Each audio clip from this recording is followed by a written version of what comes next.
Double Take palette is one of the most unique palettes we sell, specifically designed for artists that like to use fluid watercolors and acrylics that want a very convenient and easy way to not only store their paints but also access them. So let me just kind of show you what the palette's all about.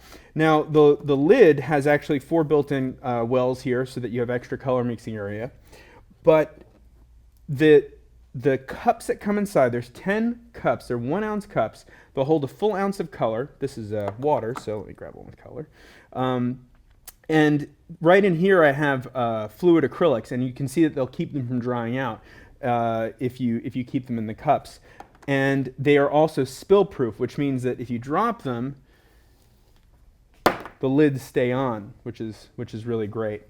Now, outside of that, the other thing that for fluid acrylic artists is these wells are extremely deep. Now let me just kind of show you here.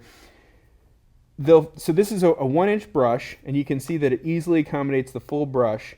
And then you can really load your brushes up easily with those fluid mediums. So again, whether it's watercolor or fluid acrylics, this is really designed for people that want to paint with very, very runny and drippy paint.